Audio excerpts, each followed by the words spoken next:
I'd like everyone to remain calm as we go into things today, although I have got the standing desk active, so I suppose it must be a big occasion today. The League One playoff semi-final. We are taking on Wigan Athletic. They themselves scraped into the playoffs on the very last day of the season. We're taking them on. They were predicted to finish 5th, have underperformed, but given how the season ended, and let's be honest, it didn't end amazingly, a draw against Reading, a defeat against Huddersfield, we really do need to bounce back today. Massive couple of games. Let's see how we get on, shall we?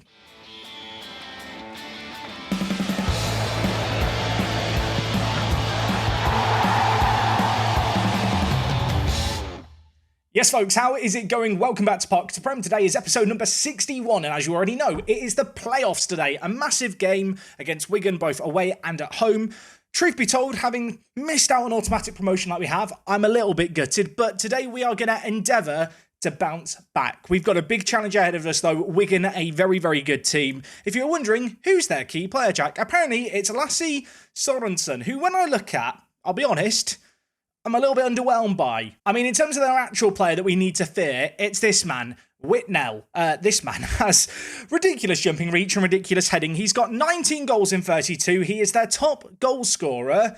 If we shut him down, I feel like we have a chance. So on the final day of the season, Wigan Athletic beat Derby County to make it into the playoffs. Of course, Derby County, the team that we could have gone above had we won our final game, but we've got to try and dust ourselves off. We have had 10 days of rest. So with that in mind, we should be ready for this one. But of course, to kick things off today, we are going to be heading to the DW Stadium in Wigan, also known in my heart as the JJB Stadium. RIP JJB Sports, wherever you may be. People not from England are wondering what the hell I'm on about right now. Look, just Google it. Let's go do an away day, shall we? So for today's away day, we are heading up north-ish. I mean, towards Manchester, really, to Wigan, which is... I mean, it's somewhere around here. Wigan, I have found Wigan. Now, there's a lot of stadiums in this part of the world that I have been to. Wigan actually is a ground that I've never been to, and while the DW Stadium, it's not quite in the centre of the town, and in fact, it's next to the River Douglas.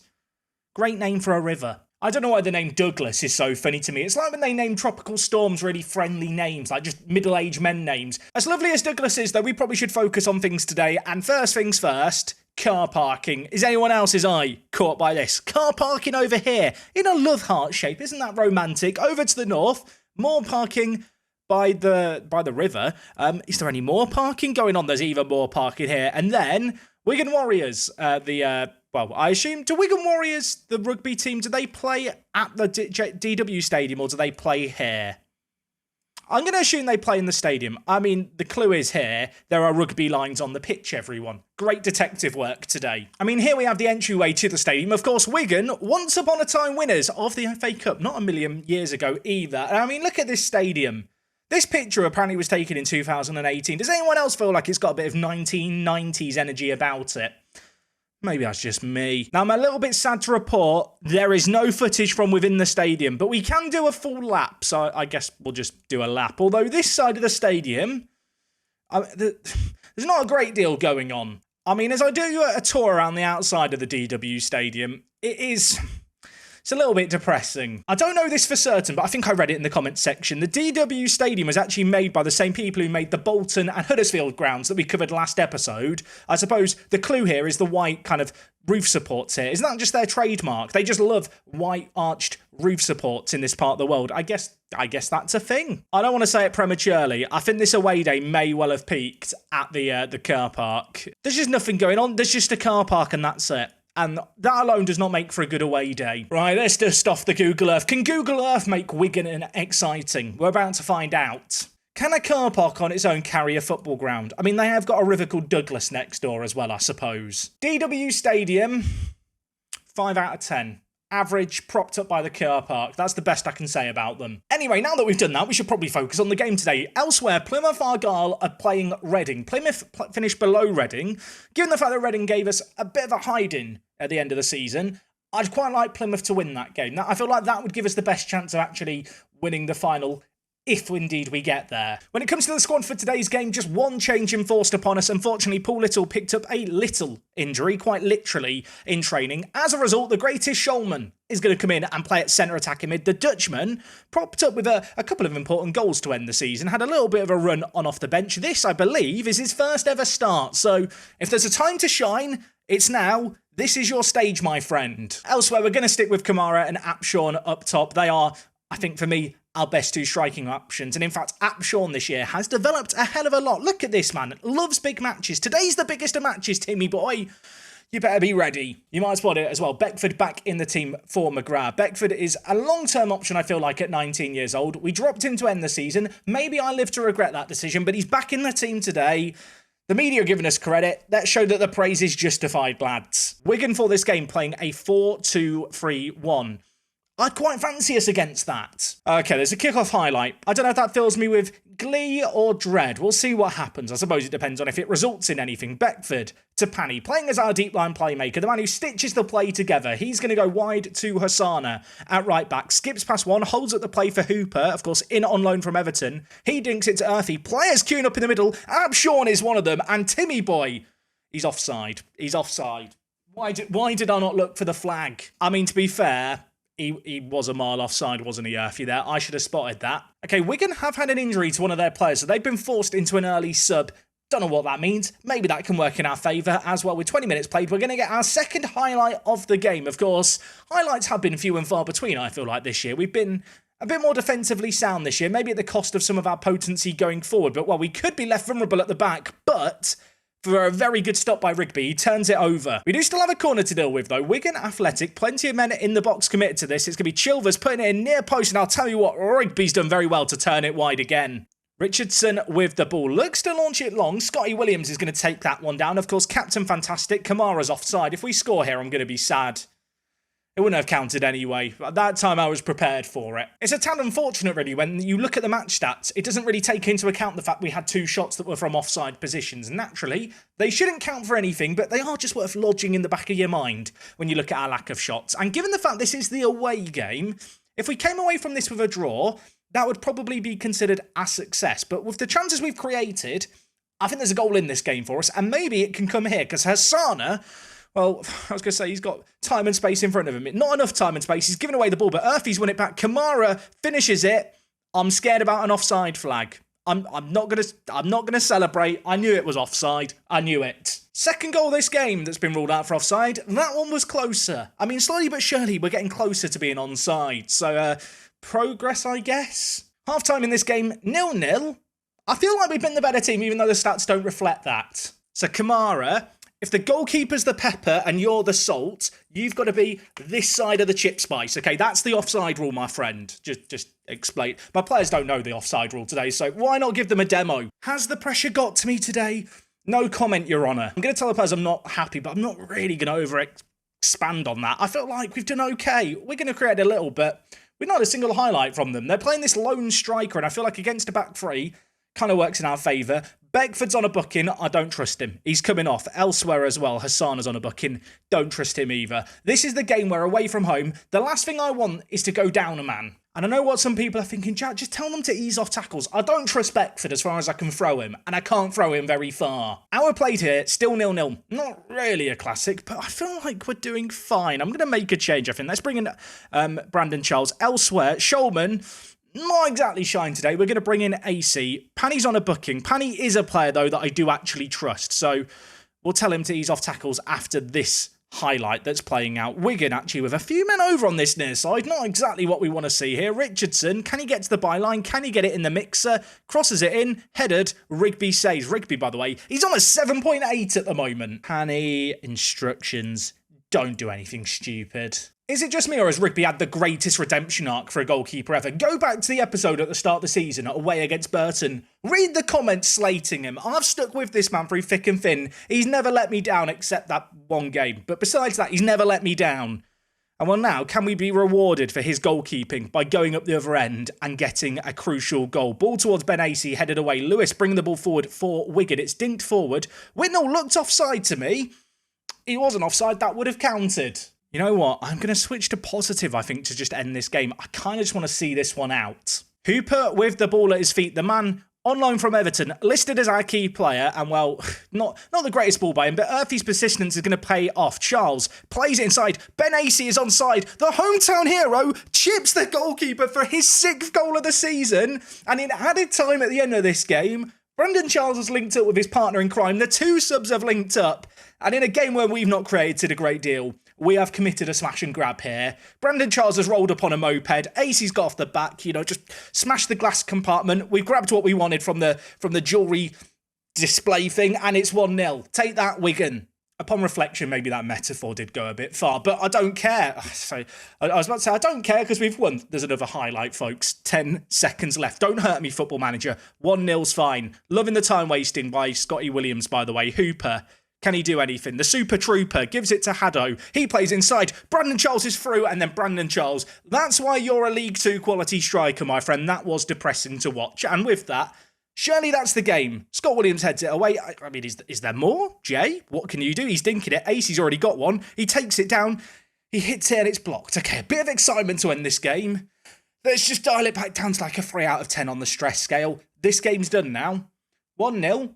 We set ourselves up going into the home game in a pretty good spot. Wigan didn't create a great deal. On another day, maybe a few of the offside goals count. And while on another day, maybe there's someone in the box there to grab a second. But it is going to end here 1-0. Darren Rigby saved 9 shots in that game. Man of the match display by this man.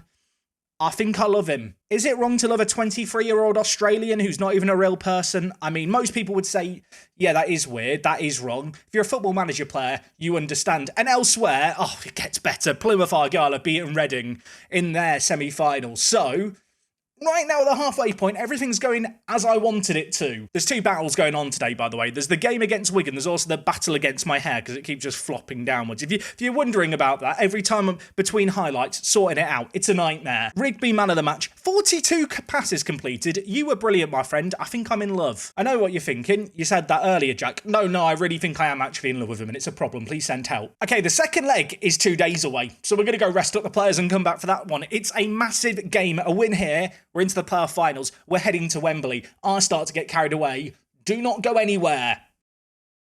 Okay, 2 days of rest and we're back. Taking on Wigan at home. This is a game that from this situation, we really should be winning. So in terms of team news for this one change made. I am giving Ben Acey the start. He scored in that last game, showed some real composure in front of goal. He is a player who's a super consistent performer.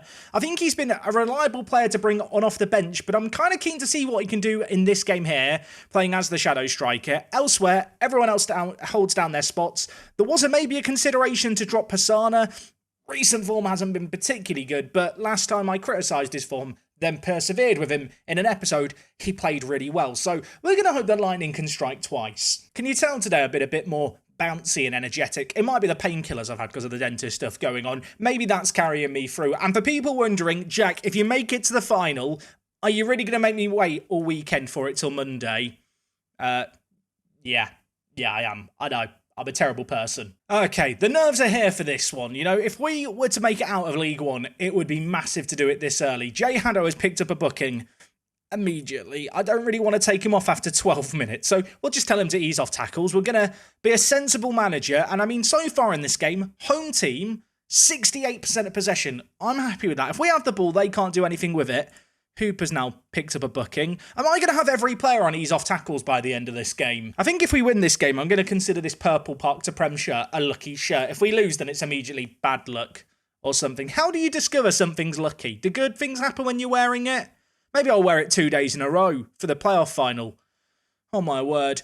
We're going to hit it wide. I'm fine. I say 2 days in a row. I mean, 2 episodes in a row. People don't know this, right? Behind the scenes of a YouTuber here. If you record 2 videos on the same day, you have to change your shirt during the day. It's a bloody nightmare. Also, probably should focus on the game. My attention is everywhere today. 40 minutes played, 5 minutes left of this half. Despite a few bookings, not a great deal more to talk about in this one. No shots on target for either team thus far. We've had a lot of the ball without doing a lot with it. That's kind of to be expected with our system. You can see here, Wigan did have a flurry of chances around the 20-minute mark, but besides that, not a lot happening. That's kind of fine, though. I feel like it would really reflect the new Guernsey mantra if we win 1-0 away from home and then at home we just settle for a 0-0. Obviously, I don't really want to settle for the 0-0. A second goal, a bit of insurance would be nice. Maybe it can happen here. Pani playing it forward. Kamara on his favoured left foot, bringing it forward, hits it. Keeper makes an unorthodox stop. It's half cleared, and then Earthy, I don't know what on earth he was going through his mind there to decide to pull the trigger. He's given it a go. Wasn't a million miles away. We'll let him off. Coming up to an hour played, I was considering making some changes, but we'll wait and see what happens here. Hooper has handballed. I've got him on ease off tackles, and he's just handballed it for a second yellow. Why would anyone handball it there? I feel like the game doesn't want me to win this. Okay, look. Ben AC is going to come and play at centre-back, except he's not going to play at centre-back.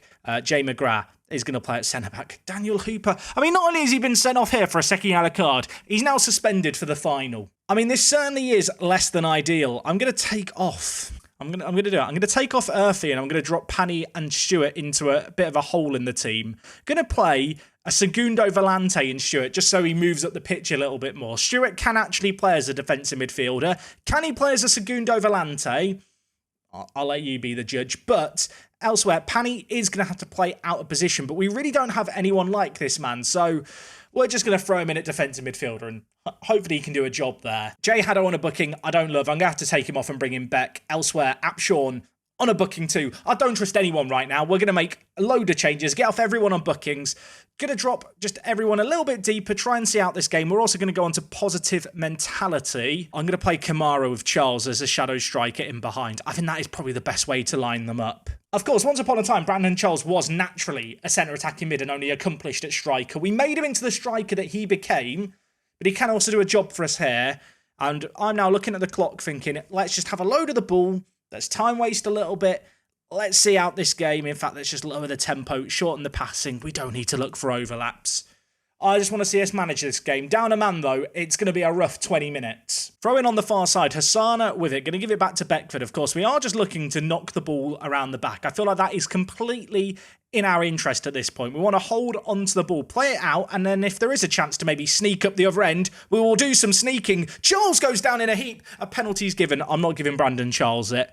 I'm not doing it. There's a temptation to give it to Rigby. Abu Kamara, you're taking the penalty. I really need to update the penalty takers. Kamara scored a big one for us against Reading last episode. Need him to score another big one here. He could double our lead on aggregate, and I'll tell you what, keeper went the right way, but that penalty is perfect. And I'm going to claim it's a stroke of genius there because the shadow striker, Brandon Charles, was the man who earned that penalty. And that came about from our little change. We have a 2-goal lead. Wigan need 2 with 15 minutes left. I mean, I'm going to frequent time wasting. You can't stop me. It's 2-0 here. I was about to check the result elsewhere, but you know what? There's another highlight to watch. And of course, we are still trying to play the ball out from the back. Without the shadow striker, we do lack a little bit of an outball in our team. But of course, with how we like to develop our play, we're not too far removed from how we'd ordinarily play with this slightly amended system. Basically, we've lost a striker and dropped the centre mids a little bit deeper, just to hopefully help us hold on to the ball that little bit more. You can see Wigan attempting to initiate a press, but really struggling against us here. Battle for the ball in the midfield here. Pani is going to come out better off. Brandon Charles holding it up, gives it to Pani. Back with McGrath now, the left centre-back stepping up. He gives it to Beck. He's going to play it inside. Brandon Charles, I think, is onside, and he's found the back of the net. It's 3-0 here. That's game, set, and match, and it turns out that to beat Wigan, we needed to play with less players. It's just how football is sometimes, isn't it? It's an unorthodox way for us kind of to see this game out, I suppose. You see us go down a man, you expect to see us see out the game. I kind of expected to see us see out the game. It's not how it's played out. We've gone up the other end and we've scored 2 here. In the other game, by the way, Plymouth winning 2-1. So as things stay as they are, we will play Plymouth Argyle in the playoff final, which will be coming your way on Monday. Oh my word, we have actually done it. I don't know if this was a convincing performance or not. I mean, on the scoreline, 3-0 on aggregate looks convincing. I've not felt calm through any of this. I'll tell you what I can't believe. The Hooper sending off. He has got a second yellow card for handballing the ball, Maradona style, on our corner that we were attacking. I mean, maybe it's a bullet dodge that he's not going to be available for the final. Unfortunately for us, apparently our match wasn't the key match. Apparently the Reading-Plymouth one was. It finished 2-2 there, but it does mean that Plymouth went through 3-2 on aggregate. And as a result, we're playing against them, and we're playing against them on the 24th of May. We've got over a week to mentally and physically recoup. I think that's as much for me as the players, to be honest. You can see that game there. Get it in your diary. Get it penciled in. We're going to be back on Monday for that. Plymouth Argyle v Guernsey. The winner moves to the Championship. Now, like I said earlier, no part to Prem this weekend, so apologies for that. We're back on Monday with the final. Kind of unfortunate that this episode landed on a Friday. At the start of the season, didn't think we were going to be in the playoffs, so I never really planned for any of this, but that's the way Football Manager is sometimes. The unexpected happens, and we're going to hope that it can happen once more, because even in this playoff final, I think we probably do go in as underdogs. Plymouth predicted to finish higher in the league. They are a good team. If we could beat them, oh my word, we'd be in the Championship. If you have enjoyed today's episode and also just the energy so far this season, drop a like on the video. It helps push it far and wide. I appreciate you guys massively. Thank you for sticking with me to the end of this video. We're back on Monday with more. Until then, it is me, Jack, and I'll catch you on the next one. I'm out.